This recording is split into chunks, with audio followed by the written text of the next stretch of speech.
మీ కథల సమయంకు స్వాగతం. నేను మీ రమ్య. హలో అండి. అత్తలూరు విజయలక్ష్మి గారు రాసిన ఏ పుట్టలో ఏమున్నదో నవల 5వ భాగం వినే ముందు భాగాల లింక్స్ కిందున్న డిస్క్రిప్షన్ బాక్స్లో ఉన్నాయి. ముందుగా వినేసి ఈ భాగం వినండి. ముందు భాగంలో ఏం జరిగిందంటే, లీలమ్మ శారద బాబాగారిని కలుసుకొని జానకి విషయం తెలుసుకోవడం కోసం బాబాగారి దగ్గరికి వెళ్తారు.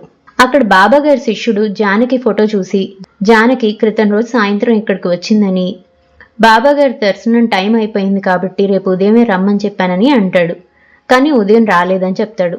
ఈ విషయం తెలుసుకున్న భాస్కర్ శారదని లీలమ్మని అక్కడే ఉండమని జానకిని వెతుక్కుంటూ ఆ ఊరు వస్తాడు. ఆ ఊర్లో పోలీస్ స్టేషన్లో కంప్లైంట్ ఇస్తాడు. కానీ జానకి ఎక్కడా కనిపించదు. ఆ ఊర్లో నిరాశగా తిరిగి వస్తారు. తిరిగి వచ్చాక ఒక న్యూస్ ఛానల్లో షిరిడి సాయిబాబా మళ్లీ వెలిశాడు అని చూపిస్తున్న బాబా దొంగ బాబా అని, అతను ఎందరో ఆడవాళ్ల జీవితాలతో ఆడుకున్నాడని, అలాంటి విషయాలు చూపిస్తూ ఉంటారు. ఆ విషయాలు చూసి భాస్కర్ అక్కడి నుంచి చప్పున లేచి వెళ్ళిపోతాడు. జానకి తండ్రి ఆదినారాయణ కళ్ళు తేలేస్తాడు. ఏదేదో చెప్తూ ఉంటాడు, అమ్మ బాబా అంటూ. హరికి చరిత తాతయ్య ఏం చెప్తున్నారు అనేది అర్థం కాదు. చరిత ద్వారా బాబా సంగతి తెలుసుకున్న అవంతి వాళ్ళ అమ్మని కూడా బాబా దగ్గరికి తీసుకువెళ్ళి మంచి అమ్మగా మార్చాలని అనుకుంటుంది. బాబా దగ్గరికి ఎలా వెళ్లాలో తెలుసుకోవడం కోసం చరిత కోసం ఎదురు చూస్తూ ఉంటుంది కాలేజీలో. కానీ చరిత రాదు. ఇదండి ముందు భాగంలో జరిగింది కదా. ఇక ముందేం జరగబోతుందో వినేద్దాం రండి. జానకి కళ్ళు తెరిచింది. ఆవిడికి తనెక్కడుందో ఏమీ అర్థం కాలేదు.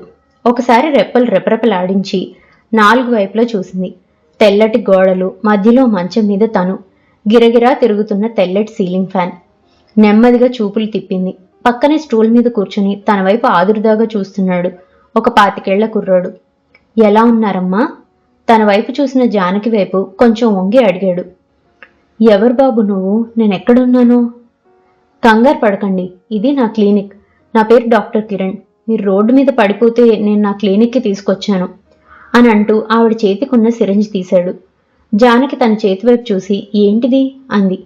సిరంజి. మీకు సిలైన్ ఎక్కించాల్సి వచ్చింది. సిలైనా? ఎందుకు? కిరణ్ స్టూల్ మీద నుంచి లేచి ఖాళీ అయిన సిలైన్ బాటిల్ స్టాండ్ మీద వేళ్లాడేసి స్టాండ్ మంచం పక్క నుంచి కొంచెం ఎడంగా జరిపాడు. అదేమీ గమనించని దానిలా జానకి కలవరంగా అటు ఇటు చూస్తూ, బాబాగారి ఆశ్రమం ఎక్కడా? నేను వారిని కలవాలి, చాలా అవసరం అంది. కిరణ్ తల తిప్పి ఆవిడ వైపు ఆశ్చర్యంగా చూసి అన్నాడు, బాబా ఎవరు? అయ్యో బాబాగారు నాయనా, నేను ఆయన్ని చూడాలి, ఆ విషయం అడగాలి. ఎక్కడ ఆయన? నన్ను వెంటనే అక్కడికి తీసుకువెళ్ళు. మంచం మీద నుంచి లేవబోయి తూలిపోతున్న జానకిని భుజాలు పట్టుకొని ఆపుతూ, లేవకండి, బాగా నీరసంగా ఉన్నారు, పడిపోతారు అన్నాడు కిరణ్. లేదు, ఆయన మళ్ళీ ధ్యానంలోకి వెళ్ళిపోతారు. ఒక్కసారి నేను ఆయన్ని చూడాలి, నన్ను వెళ్ళనివ్వండి. జానకి అతని చేతులు నెట్టేస్తూ అంది. కిరణ్ ఆవిడ భుజాల మీద నుంచి చేయి తీయకుండా మూసి ఉన్న డోర్ వైపు చూసి కొంచెం గట్టిగా సిస్టర్ అని పిలిచాడు. వెంటనే గది బయట తలుపు పక్కనే టేబుల్ దగ్గర కుర్చీలో కూర్చున్న నర్స్ గబుక్కను లేచి లోపలికొచ్చింది. కిరణ్ దగ్గరికి రమ్మని తల ఊపి సైగ చేసి ఆమె దగ్గరగా రాగానే ఈవిడ్ని పట్టుకోండి అన్నాడు. సిస్టర్ అతని పక్కకి వచ్చి జానకి భుజాలు పట్టుకొని ఆవిడ్ని జాగ్రత్తగా పడుకోబెట్టి అంది, మీరు విశ్రాంతి తీసుకోండమ్మా, పడుకోండి. లేదు లేదు, నేను బాబాగారిని కలవాలి, ఎంతో ఆశతో వచ్చాను వారిని కలవాలని. నా దురదృష్టం, అన్ని ఆటంకాలు ఎదురవుతున్నాయి. ఎలాగైనా సరే ఇవాళ కలవాలి, నన్ను వెళ్ళనివ్వండి అని ఉన్మాదిలా అరుస్తూ నర్స్ చేతుల నుంచి విడిపించుకోవడానికి పెనుగులాడుతుంటే అతి కష్టం మీద నర్స్ ఆవిడ్ని పట్టుకుంటే డాక్టర్ కిరణ్ ఇంజెక్షన్ చేశాడు. జానకి నెమ్మదిగా వెనక్కి తలగడ మీదకి జారుతూ మూతలు పడుతున్న కళ్లతో నేను బాబాగారిని కలవాలి కలవాలి అంటూ నెమ్మదిగా నిద్రలోకి జారుకుంది. కిరణ్ ఆవిడ వైపు చూస్తూ, పాపం పెద్దింటి స్త్రీలా ఉంది, ఎక్కడుంటారో వాళ్ళెవరో. ఆవిడ నిద్రలేచి కొంచెం శాంతించాక నెమ్మదిగా అడిగి తెలుసుకోండి అన్నాడు నర్సుతో. అలాగే అంది నర్స్ వినయంగా. కిరణ్ గదిలో నుంచి బయటకు వెళ్తుంటే నర్స్ అతని వెనకే వెళ్లి జానకి పడుకున్న గది తలుపులు నెమ్మదిగా మూసింది. దాదాపు 2 గంటల తర్వాత జానకికి మెలకు వచ్చింది. గట్టిగా మూలుగుతూ కళ్ళు తెరిచింది. గదిలో ఎవరూ కనిపించలేదు. జానకి లేవబోయింది, కానీ లేవలేకపోయింది. దాహంతో గొంతు ఎండిపోతుంది. కడుపులో పేగులు మెలిపెడుతున్నట్లుగా ఉంది. ఆవిడికి మగతగా ఉంది. ఎవరక్కడా? గట్టిగా అన్నాననుకుంది, కానీ గొంతు పెగిలి మాట బయటికి రాలేదు. మళ్లీ అరిచింది. ఈసారి కీచుగా వినిపించింది ఆవిడికి, తన స్వరం తనకే. గబాలన తలుపు తీసుకొని నర్స్ లోపలికొచ్చింది. ఏం కావాలమ్మా? మృదువుగా అడిగింది. ఎవరు నువ్వు? నన్ను ఇక్కడికి ఎవరు తీసుకొచ్చారు? అడిగింది జానకి. చెప్తాను, మీకు కాఫీ ఇమ్మంటారా? మళ్ళీ అడిగింది నర్స్. నాకేం వద్దు, నన్ను ఇక్కడి నుంచి పంపించండి అరిచింది జానకి. అలాగే పంపిస్తాను, మీరు నీరసంగా ఉన్నారు, కొంచెం కాఫీ తాగండి. వద్దన్నానా? గట్టిగా అరిచింది జానకి శక్తి కూడా తీసుకొని. నర్స్ బిత్తరపోయి నిలబడింది. అప్పుడే డాక్టర్ కిరణ్ లోపలికొచ్చాడు. జానకి వాలకం చూసి బెదిరిపోతూ నిలబడిన నర్సు వైపు చూసి, మీరు వెళ్ళండి, నేను చూసుకుంటా అంటూ నర్సుని బయటికి పంపించి మంచం పక్కన ఉన్న స్టూల్ మీద కూర్చున్నాడు. ఎలా ఉన్నారమ్మా? ఆప్యాయంగా అడిగాడు. మీరెవరు? నేనెక్కడున్నాను? అడిగింది. కంగారు పడకండి, ఇది నా క్లినిక్. నా పేరు డాక్టర్ కిరణ్. మీరు రోడ్డు మీద పడిపోతే నేను నా క్లినిక్కి తీసుకొచ్చాను అని అంటూ అతని స్టూల్ మీద నుంచి లేచి కొంచెం దూరంగా ఉన్న క్యాబినెట్ దగ్గరికి వెళ్ళి దాని మీద ఉన్న ఫ్లాస్క్లో నుంచి కాఫీ కప్లో పోసి తీసుకుని వచ్చి, కొంచెం కాఫీ తాగండి, బాగా నీరసంగా ఉన్నారు అన్నాడు. జానకి అతని మాటలు విని ఆశ్చర్యంగా చూస్తూ తన మీద ఉన్న తెల్లటి దుప్పటి తొలగించి నెమ్మదిగా లేచి కూర్చుంది. తల దిమ్ముగా అనిపించింది. తలగడలు రెండు సరిచేసి ఆవిడ వీపు మీద ఎడంచేయి ఆసరగా ఆనించి ఆవిడ తలగడను ఆనుకొని కూర్చోడానికి సహాయం చేశాడు. కుడి చేత్తో కాఫీ కప్పు అందించాడు. ఆవిడ అతను అందించిన కాఫీ కప్పు అందుకొని, ఎక్కడ పడిపోయాను నేను అని అడిగింది. ఆర్మూరు వెంకటేశ్వర స్వామి గుడికి సమీపంలో రోడ్డు మీద పడిపోయారు. మా ఇల్లు ఆర్మూరులో, నా క్లినిక్ నిజామాబాద్లో. నేను క్లినిక్కి వస్తుంటే నా కార్ కింద పడబోయారు. అదృష్టం బాగుండి సడన్ బ్రేక్ వేసి ఇక్కడికి తీసుకొచ్చాను. ఇప్పుడు మీరున్నది నా క్లినిక్. మీరు బాగా నీరసంగా ఉంటే సెలైన్ ఎక్కించాను. జానకి కాఫీ తాగడం ఆపి అతని మొహంలోకి ఆశ్చర్యంగా చూసి వెంటనే చూపులు మంచం పక్క తలవైపు కొంచెం ఎడంగా ఉన్న సెలైన్ స్టాండ్ కేసి తిప్పి చూసింది. మీ పేరేంటమ్మా? ఎక్కడుంటారు మీరు? మృదువుగా అడిగాడు డాక్టర్ కిరణ్. జానకి కళ్ళు మూసుకుంది. రెండు కళ్ళ నుండి బొటపటా కన్నీళ్లు కారాయి. ఎందుకమ్మా బాధపడుతున్నారు? మీకెవరూ లేరా? జానకి దుఃఖం ఉధృతం అయింది. అయ్యయ్యో, ఏడవకండి, మీకేం పర్వాలేదు. మా ఇంట్లో మీరు ఉండొచ్చు. మా అమ్మలాగే మీరు కూడా. అమ్మ ప్రస్తుతం లేదు, ఆస్ట్రేలియా వెళ్ళింది మా చెల్లెల దగ్గరికి. త్వరలో వస్తుంది ఆవిడ్ని ఓదారుస్తూ అన్నాడు. ఆవిడ వెక్కుతూ అంది. నాకు అందరూ ఉన్నారు బాబు, లేకేం, కానీ నేనే ఎందుకో ఇలా వచ్చాను. అసలు ఏం జరుగుతుందో నాకు అర్థం కావడం లేదు. నీకు బాబాగారి ఆశ్రమం తెలుసా? నన్ను ఒక్కసారి అక్కడికి తీసుకువెళ్ళు. ఆయన దర్శనం అయ్యాక మా ఇంటికి వెళ్ళాలి. ఎలాగైనా నాకు ఈ సాయం చేసి పుణ్యం కట్టుకోను ఆయన. నీ మేలు మర్చిపోను. మీ వాళ్ళు ఎక్కడుంటారు? ఫోన్ నెంబర్ ఇవ్వండి, ఫోన్ చేస్తాను. అయ్యో, నాకు ఆ మాత్రం ఆలోచన ఉండి ఉంటే ఈ కష్టాలు ఎందుకు పడతాను? ఏనాడు ఒంటరిగా ఇల్లు కదలని దాన్ని. ఆవిడ్ని నమ్మొచ్చాను. ఎందుకు వచ్చానో అర్థం కావడం లేదు. ఇంటి దగ్గర పిల్లలు ఆయన ఎంత కంగారు పడుతున్నారో, ఏం జరుగుతుందో అంతా అయోమయంగా ఉంది. ఏదైనా ఉన్నా బాబాగారిని మాత్రం ఒక్కసారి దర్శించుకోవాలి. అప్పుడే నాకు మనశ్శాంతి. పోనీ మీ వాళ్ళు ఎక్కడుంటారో చెప్పండి. మాది హైదరాబాద్ బాబు, కొత్తపేట దగ్గర వాసవి కాలనీలో మా ఇల్లు. నాకు ఇంటి నెంబర్ గుర్తులేదు, కానీ అష్టలక్ష్మి గుడి దగ్గర. నన్ను హైదరాబాద్ బస్ ఎక్కిస్తే నేను వెళ్ళిపోగలను. అసలు మీరు ఇక్కడికి ఎందుకు వచ్చారు? ఎలా వచ్చారు? జానకి చెంగుతో కళ్ళు తుడుచుకొని దీర్ఘంగా నిట్టూర్చి చెప్పసాగింది. ఈ మధ్య ఎందుకో తెలీదు, నా మనసులో ఏదో ఆందోళన, ఏదో దిగులు, భయం. ఎంత ప్రయత్నించినా ఆ భయం నుంచి బయటపడలేకపోతున్నాను.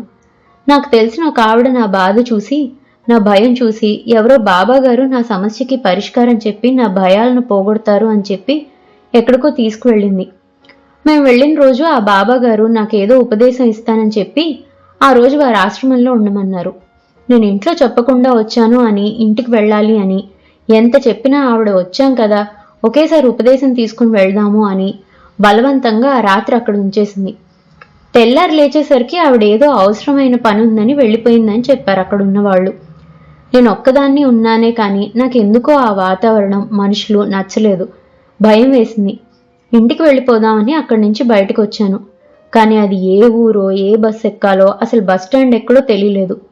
ఇంతలో 4 ఆడవాళ్లు నిజామాబాద్లో షిర్డీ బాబాగారు వెలిశారని, ఆయన దర్శనానికి వెళ్తున్నామని జీప్లో వెళ్లడం కనిపించింది. ఆ క్షణంలో ఎందుకో నేను ఆయన్ని కలిస్తే బాగుండు అనిపించి వాళ్ళని బతిమాలి అదే జీప్లో ఈ ఊరికి వచ్చాను. బాగా తిరిగి ఉన్నానేమో, అలసటగా అనిపించి దారిలో ఉన్న దేవాలయంలో కాళ్ళు చేతులు కడుక్కొని కొంచెం విశ్రాంతి తీసుకుని వెళ్దాము అన్నాను. వాళ్ళు రామని చెప్పి నన్ను ఆలయం దగ్గర దింపి వాళ్ళంతా వెళ్ళిపోయారు. నేను కాళ్ళు చేతులు కడుక్కొని అక్కడ ప్రసాదం తిని కొంచెం విశ్రాంతిగా కూర్చున్నాక అక్కడున్న 2 స్త్రీలను ఆశ్రమం దారి అడిగి తెలుసుకొని వెళ్లేసరికి బాబాగారు భక్తులకి దర్శనం ఇవ్వడం అయిపోయి విశ్రాంతి మందిరంలోకి వెళ్ళిపోయారని మర్నాడు రమ్మని చెప్పారు శిష్యులు. ఉసూరుమంటూ వెనక్కి తిరిగాను. ఎటు వెళ్లాలో తెలియక అలా నడుస్తూ వెళ్తుంటే కళ్ళు తిరిగాయి. ఇదిగో ఇప్పుడే కళ్ళు తెరిచాను. అతను ఆశ్చర్యంగా చూశాడు. అసలు బాబాగారి దగ్గరికి ఎందుకు వెళ్లారు? మీకు అసలు ఎందుకంత భయం వేసింది? తెలీదు. నా భయం అంతా నా కూతురు గురించే. అది ఇంట్లోంచి బయటికి కాలు పెట్టిందంటే చాలు వణికిపోతున్నాను. ఎక్కడికి వెళ్ళొద్దు, ఇంట్లోనే ఉండు అని చెప్పడం సమంజసం కాదు. కానీ అది వెళ్ళిన దగ్గర నుంచి ఇంటికి వచ్చిందాకా భయం. ఎన్నోసార్లు మా వారికి చెప్పాను దానికి ఒక సెక్యూరిటీగా ఎవరినన్నా ఏర్పాటు చేయమని. సెక్యూరిటీనా? విచిత్రంగా చూశాడు. అవును, లేకపోతే బయటకు వెళ్ళిన ఆడపిల్లలకు రక్షణ ఉందా ఈ సమాజంలో? ఆడపిల్లలు చదువుల పేరిట ఉద్యోగాల పేరిట బయటకు వెళ్ళక తప్పదు. కానీ వెళ్ళిన దగ్గర నుంచి ఇంటికి చేరిందాకా వాళ్ళు క్షేమంగా వస్తారా లేదా అని తల్లిదండ్రులకి టెన్షన్. అందుకే పిల్లలకి ఎవరినన్నా సెక్యూరిటీగా వాళ్ళ వెనకాల పంపించాలి అని చెప్తాను ఆయనకి. నా మాటలు ఆయనకి పిచ్చివాగుళ్ళ అనిపిస్తాయి. అదేంటండి, ఎంతమంది అమ్మాయిలు ఒంటరిగా విదేశాలు వెళ్ళి చదువుకోవడం లేదు, ఉద్యోగాలు చేయడం లేదు. ఉద్యోగరీత్యా ట్రైనింగ్లని ప్రాజెక్టులని ఎక్కడెక్కడికో వెళ్ళి ఉద్యోగాలు చేస్తున్నారు. అదే నాకు అర్థం కావడం లేదు. ఎలా వాళ్ళంతా వెళ్తున్నారు? పెద్దవాళ్ళు ఎలా పంపిస్తున్నారు భయం లేకుండా అనిపిస్తుంది. ఇంతకీ బాబాగారి దగ్గరికి ఎందుకు వెళ్ళాలనుకున్నారు? ఆవిడ దీర్ఘంగా శ్వాస తీసుకొని అంది. ఆయన దగ్గర మహిమలుంటాయి. ఏదన్నా మంత్రించిన తాయెత్తిస్తే దాని ప్రభావంతో నా కూతుర్ని ఎలాంటి దుష్టశక్తులు అపకారం చేయకుండా నా బిడ్డను నేను కాపాడుకోవచ్చు. అందుకే తాయెత్తు కోసం వెళ్ళాలి అనుకున్నాను. అలాగే నాలో ఉన్న భయాలు పోవాలంటే మంత్రించిన విభూది కూడా ఇస్తారట. ఏంటో నా దురదృష్టం, నేను బాబాగారిని కలవలేకపోయాను. అతను జాలిగా చూశాడు. అవన్నీ బాబాగారు చేయగలరని అనుకుంటున్నారా? మరెవరు చేస్తారు బాబు? బాబా అంటే దేవుడికి ప్రతినిధి. దేవుడు దిగివచ్చి మన గోడు వింటాడా? నేను ఎన్ని గంటలు మౌనంగా కూర్చొని నా బాధ చెప్పుకున్నా కొంత కూడా నాకు ఊరటనివ్వలేదు ఆ దేవుడు. ఆ భయాలు శంకలు నన్ను ప్రతి క్షణం చిత్రవద చేస్తుంటే ఎవరికి నా బాధ చెప్పుకోలేక, నేను సంతోషంగా ఉండక, ఇంట్లో వాళ్ళని సంతోషంగా ఉంచలేక నరకయాతన పడుతున్నాను. నాకు ఈ మనోవ్యాధి నుంచి ఎవరు విముక్తి ప్రసాదించగలరు? ఒక్క బాబాగారు తప్ప. ఎంత అమాయకత్వం! ఇలాంటి వాళ్ళు ఉండబట్టే కదా ఇంతమంది బాబాలు బతుకుతున్నారు. ఎన్ని వందల మంది బాబాలు మోసగాళ్ళు అని బయటపడ్డా ఇంకా ఇంకా వీళ్ళు నమ్ముతూనే ఉంటారా? గడ్డాలు పెంచి కాషాయం కట్టిన వాళ్ళంతా స్వామీజీలు బాబాలా? వీళ్ళకి ఏమైనా అతీంద్రియ శక్తులుంటాయా? పిల్లలు లేని వాళ్ళకి సంతానం కలగచేస్తామంటారు. పెళ్లిళ్ళు కాని వాళ్ళకి పెళ్లి చేస్తామంటారు. పేదవాళ్ళని ధనవంతులు చేస్తామంటారు. విద్యార్థులు చదవకపోయినా మెరిట్లో పాస్ అయ్యేలా చేస్తామంటారు. ఇలా అనేక అసాధ్యాలను సుసాధ్యాలు చేస్తామంటారు. ఎలా సాధ్యం? ఏ ధైర్యంతో ఇలాంటి అబద్ధాలు చెప్తారు? జానకి మళ్ళీ అంది. నా భయాలకు తగినట్లు ఏ పేపర్ చదివినా ఇదే వార్తలు, ఏ ఛానల్ చూసినా ఇదే గొడవ, ఏ కథ చదివినా సినిమా చూసినా ఇదే ఇదే ఇదే. నాకు పిచ్చెక్కిపోతుంది, నిద్ర కూడా పట్టదు. కిరణ్ చిన్నగా నవ్వి అన్నాడు. అమ్మా, ఈ ప్రపంచం ఇలాగే ఉంటుంది. దీన్ని మనం మార్చలేం. మన జాగ్రత్తలో మనం ఉంటూ ఆ దైవాన్ని నమ్ముకుంటే చాలదా చెప్పండి? జానకి వణికిపోతూ అంది. అలా అనకు బాబు, మారాలి. ఈ సమాజం మారాలి. ఆడపిల్లలు నిర్భయంగా నిశ్చింతగా ఏ సమయంలో అయినా ఎక్కడికైనా వెళ్ళగలిగే పరిస్థితులు రావాలి. అందుకోసం నేను ఎంతమంది బాబాల దగ్గరికైనా వెళ్తాను. ఎన్ని పూజలు చేయమన్నా చేస్తాను. కిరణ్ నవ్వాడు. పసిపిల్లను చూసి నవ్వినట్లు నవ్వాడు. అమ్మా, సమాజంలో మార్పు రావాలంటే ముందు మనిషి మనస్తత్వంలో ఆలోచనల్లో మార్పు రావాలి. మానవత్వపు విలువలు అర్థం కావాలి. మనిషి అంటే ఏంటో ఎలా ఉండాలో ఎవరికి వాళ్ళు తెలుసుకోవాలి. తోటి మనిషిని గౌరవించే హృదయ సంస్కారం కావాలి. అవి లేని వాళ్ళకి బాబాగారులు ఇచ్చే విభూతి వలన తాయెత్తుల వలన వస్తుందా? అయినా మీరు ముందు మీలో ఉన్న అనవసర భయాల్ని వదిలించుకోండి. అమ్మాయికి ధైర్యం ఇవ్వాల్సిన మీరే ఇలా వార్తలు విని చదివి భయపడితే ఎలా? మెడిటేషన్ చేసుకోండి. మీ ఇంటికి దగ్గరగా ఉండే గుడికి వెళ్ళి ప్రశాంతంగా దేవుడి ముందు కూర్చోండి. నిజానికి మీలో ఉన్నది భయం కాదు, సైకలాజికల్ ప్రాబ్లం ఉన్నట్లు అనిపిస్తుంది. అనవసరమైన భయానికి కారణం మీ శారీరక రుగ్మత. ముందు దానికి చికిత్స చేయించుకోండి. నేను కొన్ని ప్రశ్నలు అడుగుతాను, చెప్తారా? ముందు నన్ను బాబా గారి దగ్గరికి తీసుకెళ్ళు. తర్వాత నువ్వు ఎన్ని ప్రశ్నలు అడిగినా సమాధానం చెప్తాను, వేడుకోలుగా అంది. కిరణ్ కొన్ని క్షణాలు ఆలోచించి అన్నాడు, సరే, ముందు మీకు ఇడ్లీ తెప్పించిస్తాను, తినండి. 1 గంట విశ్రాంతి తీసుకుంటే ఒక కేసు ఉంది, అది అటెండ్ అయి వస్తాను, సరేనా? ఆవిడ మొహం వికసించింది. నా తండ్రే, ఆ దేవుడు నిన్ను చల్లగా చూడాలి బాబు అంది చెయ్యెత్తి దీవిస్తూ. కిరణ్ బెల్ నొక్కి నర్సును పిలిచాడు. తెల్లని బట్టల్లో ఉన్న నర్స్ రాగానే ఈ మేడంకి ఏం కావాలో అడిగి తెప్పించి ఇవ్వండి అని చెప్పి వెళ్ళిపోయాడు. తను జానకి దగ్గరికి వచ్చి, అమ్మా ఏం కావాలి మీకు అని ప్రేమగా అడుగుతుంటే జానకి కళ్ళల్లో నీళ్లు తిరిగాయి. చరిత, హరి గుర్తొచ్చి మనసు కెలికినట్లయింది. నన్నేదయ్యం ఆవహించింది, ఏమవుతుంది నాకు అని ఆలోచిస్తూ మౌనంగా ఉండిపోయింది. ఆవిడ సమాధానం చెప్పకపోవడంతో నర్సు ఆవిడ వైపు కొంచెం వంగి మళ్ళీ అడిగింది. జానక్ కళ్ళు తుడుచుకొని, ఇడ్లీ చాలమ్మా అని 1 క్షణం ఆలోచించి, ఇంకో కప్పు కాఫీ కూడా కావాలి అంది. విశ్రాంతి తీసుకోండి, 10 నిమిషాల్లో వస్తాను అంటూ గదిలోంచి వెళ్ళిపోయింది. జానకి తలగడ మీదకు వాలి ఆలోచనలో మునిగిపోయింది. భాస్కర్ ఇన్స్పెక్టర్ ఎదురుగా కుర్చీలో కూర్చున్నాడు. అతని మొహంలో కనిపిస్తున్న ఆందోళన గుర్తించిన ఇన్స్పెక్టర్ శాంతంగా అన్నాడు, మీరు టెన్షన్ పడకండి, నేను మరి కాసేపట్లో మెదక్ స్టేషన్కి కాల్ చేస్తాను. ఇప్పుడు చాలా బిజీగా ఉంది ఫోన్ అక్కడ. అయినా మీ మిస్సెస్ పెద్దావిడ కదా, ఆవిడ ఒకవేళ బాబాల దగ్గరికి వెళ్ళినా ఆవిడెవరేం చేస్తారు? మీరు అనవసరంగా కంగారు పడుతున్నారనిపిస్తుంది. ఆవిడ బాబా దగ్గరికి వెళ్ళుండదు, ఏదో జరిగింది. మీరు అన్నట్లు మొదటిసారి ఇల్లు కదిలి వెళ్లారు కాబట్టి రూట్ తెలియక ఎక్కడికన్నా వెళ్లారేమో. భాస్కర్ అసహనంగా తలాడిస్తూ, అలా వెళ్ళినా ఈ పాటికి ఎక్కడో అక్కడ కనిపించాలి కదా. మీడియా వాళ్ళు డేగ కళ్లతో ఇలాంటి సంఘటనలు వెతుకుతూ పట్టుకుంటున్నారు. మీరు కూడా దాదాపు అన్ని పోలీస్ స్టేషన్లో చెప్పారు, ఆవిడ ఫోటో కూడా ఇచ్చారు. పైగా నిన్న మేము వెళ్ళిన బాబా గారి దగ్గరికి తను వెళ్ళిందని అక్కడ శిష్యులు చెప్పారని చెప్పింది మా అత్తగారు అన్నాడు. ఇప్పుడు అరెస్ట్ అయింది ఆయన కాదు, ఆయన మీద ఇప్పటి వరకు ఎలాంటి కంప్లైంట్స్ లేవు. ఇతను మెదక్ చుట్టుపక్కల ఎక్కడో విలేజ్లో డేరా వేసుకొని ఉన్నాడు. సుమారు 200 మంది శిష్యులున్నారట, ఆడ మగ అందరూ కలిసి. ఇతని కథ చాలా పెద్దది. తెలుగు టీవీ సీరియల్లా 1000 కొద్దీ ఎపిసోడ్లున్నాయి, ఒక్కొక్కటే బయటకు వస్తుంది. ఇన్స్పెక్టర్ ఫోన్ మోగడంతో చెప్పడం ఆపి ఫోన్ తీసుకున్నాడు. భాస్కర్ మనసంతా వేదంతో భయంతో నిండిపోయింది. ఏమిటో ఈ బాబాలేంటో, ఊహించని ఉపద్రవం ఏంటో. హాయిగా ప్రశాంతంగా సాగిపోతున్న నదిలో పెద్ద పెద్ద బండరాళ్లను పడేసి చిందర వందర అయిన ప్రవాహంలా అయింది ఇల్లు. ఒక పక్క పిల్లలు తల్లడిల్లిపోతున్నారు, మరో పక్క అత్తగారు మావగారు. ఇంకా రాలేదా జానకి, ఇంకా రాలేదా మీ ఆవిడ అని ప్రశ్నలతో ఉక్కిరి బిక్కిరి చేస్తున్న స్నేహితులు, బంధువులు. ఇన్స్పెక్టర్ ఫోన్ మాట్లాడడం పూర్తి చేసి అన్నాడు, భాస్కర్ గారు, నేను కంట్రోల్ రూమ్కి వెళ్ళాలి, ఒక మీటింగ్ ఉంది. మీరు టెన్షన్ పడకండి, నేను ఒకసారి నిజామాబాద్కి ఫోన్ చేసి మా వాళ్ళకి చెప్తాను.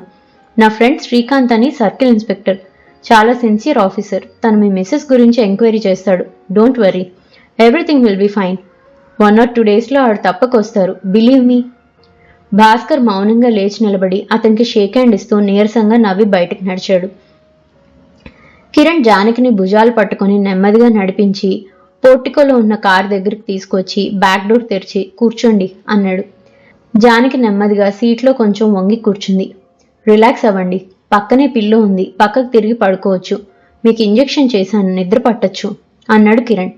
ఆశ్రమం దగ్గరికి వెళ్ళాక లేపుతావుగా అంది జానకి. అలాగే, తప్పకుండా, పడుకోండి అంటూ డోర్ వేసి తన డ్రైవింగ్ సీట్లోకి వెళ్లి కూర్చొని స్టార్ట్ చేశాడు. జానకి సరిగా సర్దుకొని కూర్చొని సీట్లో వెనక్కి వాలి కళ్ళు మూసుకుంది. కారు హైదరాబాద్ వెళ్లే రోడ్డు వైపు తిప్పుతూ, ఈవెన్ని భర్త దగ్గరికి చేర్చాలి, షీ నీడ్ సైకలాజికల్ ట్రీట్మెంట్ అనుకున్నాడు డాక్టర్ కిరణ్, సైకియాట్రిస్ట్. ఎర్రబడిన కళ్లతో, రేగిన జుట్టు, చెమటతో తడిసిన షర్టు, అలసిపోయి ఇల్లు చేరాడు భాస్కర్. అత్తగారు మావగారు కూర్చొని టీవీ చూస్తున్నారు. ఒక వార్తా ఛానల్లో మహేంద్ర బాబాన్ గురించి అతన్ని ఆశ్రయించి వెళ్లి అతను ఉచ్చులో చిక్కుకొని బయటకు వచ్చిన కొందరు యువతీ యువకులతో, ఒక సామాజిక కార్యకర్తతో, ఒక మనస్తత్వ శాస్త్రవేత్తతో చర్చా కార్యక్రమం నిర్వహిస్తున్నారు. భాస్కర్ తన గదిలోకి వెళ్లబోతున్నవాడు ఆసక్తిగా ఆగిపోయాడు. భాస్కర్ రాకతో టీవీ మీద నుంచి ఏకాగ్రత పోయి అతని వైపు చూసిన లీలమ్మ అతని వాలకం చూసి గాబరాగా అడిగింది, ఏమైందయ్యా, అలా ఉన్నావేం? ఆవిడ మాటకి ఆదినారాయణ కూడా టీవీ మీద నుంచి దృష్టి తిప్పి అల్లుడి వైపు చూశాడు. ఎన్నో రోజులుగా లంకణాలు చేసిన వాడిలా ఉన్న భాస్కర్ని చూడగానే ఆయన గుండె తరుక్కుపోయింది. అలా ఉన్నావేం అంటే ఏం సమాధానం చెప్తాడు, అలాగే ఉంటాడు అనుకుంటూ తన వైపు నడిచి వచ్చి తన పక్కన కూర్చున్న భాస్కర్ భుజం మీద ఓదార్పుగా చేయి వేశాడు. భాస్కర్ సమాధానంగా ఆయన చేతి మీద తన చేయి వేసి పర్వాలేదు అన్నట్లు మెత్తగా నొక్కి వదిలేశాడు. ఎవరు వీళ్ళంతా అడిగాడు టీవీ వైపు చూస్తూ. వీళ్ళంతా రకరకాల సమస్యలతో బాబాగారిని ఆశ్రయించి వెళ్లి మోసపోయిన వాళ్ళట. ఈ ఛానల్ వాళ్ళకి అలవాటేగా ప్రతి ఇష్యూకి చెత్త చెత్త చర్చలు పెట్టడం అన్నాడు ఆదినారాయణ. ఏం చెప్తున్నారు, ఏది రిమోట్ ఇలా ఇవ్వండి, వాల్యూమ్ పెంచుదాం అంటూ ఆదినారాయణ కూర్చున్న హ్యాండ్ రెస్ట్ మీద ఉన్న రిమోట్ వైపు చేయి చాచాడు భాస్కర్. ఆదినారాయణ రిమోట్ భాస్కర్ చేతికిచ్చాడు. భాస్కర్ టీవీ వాల్యూమ్ పెంచుతూ, అత్తగారు కొంచెం తలనొప్పిగా ఉంది, కాఫీ ఇస్తారా అన్నాడు. నువ్వు భోజనం చేయలేదు నసిగింది లీలమ్మ. ఇప్పుడేం భోజనం, 6 దాటింది, కాఫీ ఇవ్వండి, రాత్రికి ఏకంగా భోంచేస్తాను అన్నాడు. లీలమ్మ చేసేది లేక లేచి వంటగదిలోకి వెళ్ళిపోయింది. ఈ 4 రోజుల నుంచి ఇంట్లో ఎవరూ కడుపు నిండా తినడం లేదు, కంటి నిండా నిద్రపోవడం లేదు. ఇంట్లో ఉన్న 4 కోసం బలవంతంగా ఏదో ఇంత అన్నం పప్పు వండుతుంది కానీ ఆవిడకి మెతుకు మింగుడు పడ్డం లేదు. తన సంగతి ఎలా ఉన్నా అటు పిల్లలు ఇటు అల్లుణ్ణి చూస్తుంటే కడుపు తరుక్కుపోతుంది. ఆవిడ గుండెల్ని చీల్చుకుంటూ వచ్చింది ఒక నిట్టూర్పు. ఫ్రిడ్జ్లోంచి పాలగిన్నె తీసి స్టవ్ మీద పెట్టి ఉదయం కాఫీ కలపగా మిగిలిన డికాషన్ మరో స్టవ్ మీద వేడి చేసింది. పన్నంటి సంసారం ఇలా చేసావేంటి దేవుడా, నా కూతురు ఎక్కడికి వెళ్ళింది, ఎందుకు వెళ్ళింది, తనంతటి తనే వెళ్ళిందా, ఎవరన్నా బలవంతంగా ఏదన్నా భ్రమ పెట్టి తీసుకువెళ్లారా, ఎక్కడికి వెళ్ళినా క్షేమంగా ఇంటికి వచ్చేయాలని దీవించు తండ్రి. భగవంతుణ్ణి వేడుకుంటూ పొంగుతున్న పాలగిన్నె దించి కాఫీ కలిపింది. 2 కప్పుల్లో పోసి తీసుకొని వెళ్లి అల్లుడికి భర్తకి ఇచ్చింది. ఆవిడిచ్చిన కాఫీ కప్పు అందుకుంటూ పిల్లలేరి అడిగాడు భాస్కర్. అలా శారద గారింటికి వెళ్లారు, వాళ్ళు ఏడుస్తూ కూర్చుంటే శారద వచ్చి తీసుకొని వెళ్ళింది అంది లీలమ్మ. అతనేం మాట్లాడకుండా టీవీ చూడ్డంలో మునిగిపోయాడు. మీరు బాబాగారి దగ్గరికి ఎందుకు వెళ్లారు, యాంకర్ ఒక యువకుణ్ణి అడిగాడు. ఆ యువకుడు ముందు కొంచెం మొహమాట పడి చెప్పసాగాడు. నేను ఒక అమ్మాయిని లవ్ చేసిన సార్, ఆమె నాతో మంచిగానే ఉంటుంది, కానీ మ్యారేజ్ చేసుకుందామంటే మా ఇంట్లో ఒప్పుకోరు, వద్దు అంటది. ఎప్పటి నుంచి మీ ఇద్దరు ఎఫ్ఐఆర్ నడుస్తుంది, యాంకర్ మళ్ళీ అడిగాడు. 2 సంవత్సరాలు అయింది సార్. 2 సంవత్సరాలు అంటే 2 ఇయర్సా? అవును సార్. అప్పటి నుంచి ఆ అమ్మాయి కూడా నిన్ను ప్రేమిస్తుందా? అవును సార్. ప్రేమిస్తున్నా కానీ పెళ్ళి వద్దంటుందా? లే సార్, ఐ లవ్ యూ ఇంకా చెప్పలే, కానీ బండి మీద తిరుగుడు, మూవీస్ పోడు, హోటల్స్ అన్నీ నడుస్తున్నాయి. మీరిద్దరూ ఒకరికొకరు ఎలా పరిచయం? సేమ్ కాలేజీలా ఇంటర్ చదువుతున్నాం. మీ ఇద్దరి మధ్య సినిమాలు షికార్లేనా ఇంకా ఏమన్నా ఉందా? అదే సార్ చెప్పాను కదా, మ్యారేజ్ చేసుకుందాం అనుకుంటున్నా. నువ్వు అంటున్నావు కానీ ఆ అమ్మాయి అనుకోవడం లేదు అవునా? కానీ నీతో తిరుగుతుంది. మీ ఇద్దరి మధ్య శారీరక సంబంధం ఉందా? అది అది అతను ఇబ్బందిగా అందరి మొహాల వైపు చూసి నీళ్లు నమలసాగాడు.